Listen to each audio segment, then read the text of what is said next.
Hi guys, so you're here with Mel, and it's been absolutely amazing reflecting and listening to my own story. I had to take a pause and I had to press play, and I just listened to one episode after the next. And normally when listening to my episodes or when listening to myself preach, teach or anything, I normally can't stand my own voice or the tone of it. I cringe, but I have to say I have been delivered. I actually sat and listened to my podcast as if I was someone else listening, and I was amazed. I was amazed that someone can go through so much but yet sound so positive and upbeat. I was amazed that these things actually happen in the world to one person, and it felt like it was someone else talking, because I am delivered, I'm set free, and it's an amazing feeling and place to be, to know that I've overcome childhood trauma. I've had to help myself along the way. I've had to go and get therapy along the way. I've had a lot of input from different people, from people that appeared to be like angels and from mere human beings, and that God, I believe, ordained and orchestrated to be on my path. But regardless, I've managed to overcome so much childhood trauma that I am now an effective person when I'm speaking and helping others, and how I rationalise and think, and my emotions and my mindset towards different experiences and incidents as an adult has totally been transformed based on my mindset. And yeah, I'm proud to say that I'm an overcomer, that I am successful, that I am not just a survivor and not just victorious, but I am a victor. I am living, I'm alive, and it's a great thing to say out loud. And I just want to encourage anyone who's listening to this, if you've been through any trauma, if you've been abused, sexually abused, mentally abused, physically abused, if you've been through domestic violence, and if you've been the one that's actually done the abuse, there's still time to get help. There's still time to reach out. Doesn't matter how bad it is, doesn't matter how bad you've been or how bad treatment has been towards you, you can go and speak up and you can get help. And I want to encourage you today to just do that. Stop and think you are worth your peace. You are worth it to have freedom. You're worth it to go to sleep and wake up in the day and in the night feeling peaceful and not feeling tormented by your past, by the trauma, by what you're doing or what's been done to you. And in my faith, I serve a God that says that God desires not one to perish. He doesn't want anyone to come to any harm. It doesn't matter who you are. And God made all people.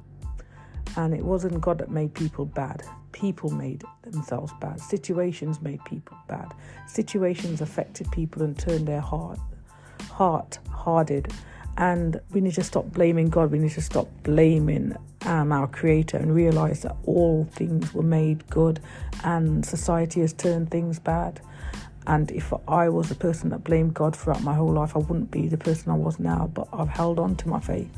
And I'm so glad that I found faith as a child, because it really pulled me through. Even as a young child, with the little faith that I knew, it kept me going. And I really want to encourage whoever's listening to this, find hope. And yeah, you have to find it. You have to dig deep.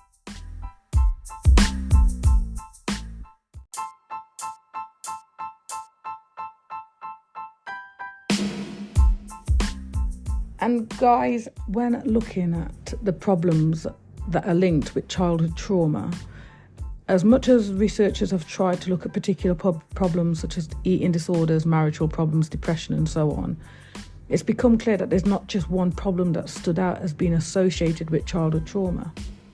There are many specific difficulties which is linked to a history of abuse. And looking at childhood trauma, this can increase the likelihood that a person will develop many problems as an adult.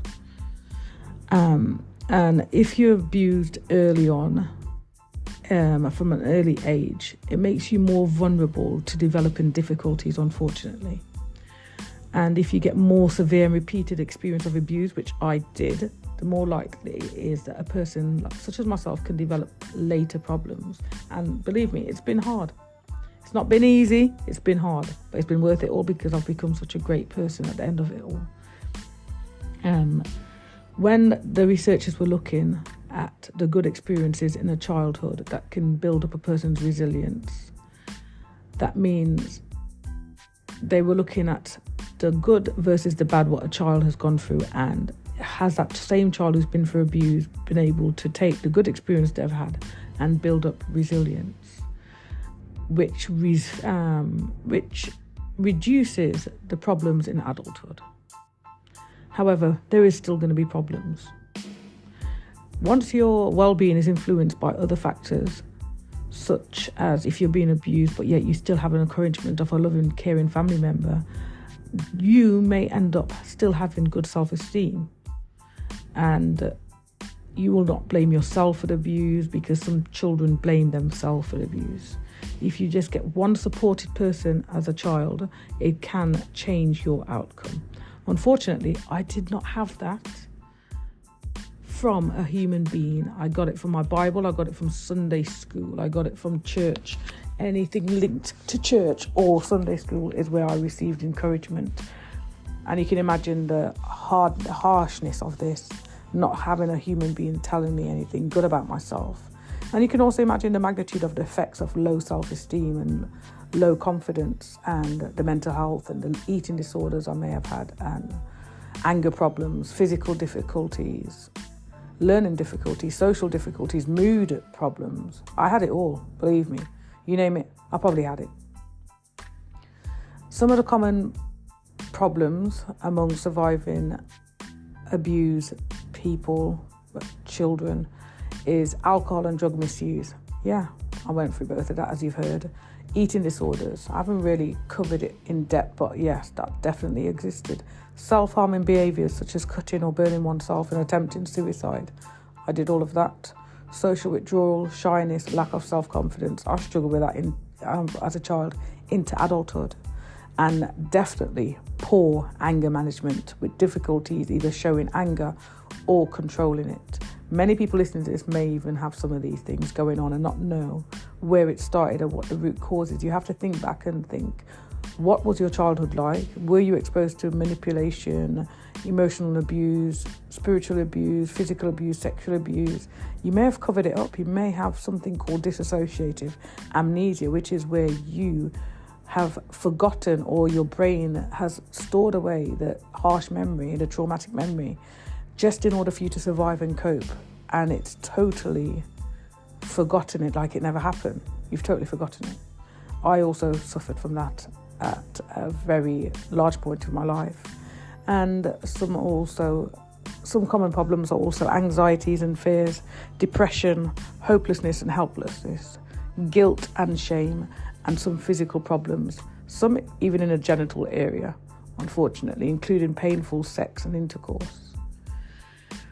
But believe me, there's hope. Survivors of abuse can also become free of all of these. As much as we may face relationship problems, difficulty trusting others and developing intimacy, we also can develop those trust, and we can develop healthy behaviours, healthy attitudes, and reprogram our negative belief system. It can take some work, but if you're willing, and if you've got it within you, and if you've got resilience, and if you're phenomenal like moi, believe me, you will survive and you will have a change of your prognosis, diagnosis, expected outcome. You don't have to be labelled and put into a box. You can come out of that box. And I'm one of those people who've come out of that box. Yes, I am.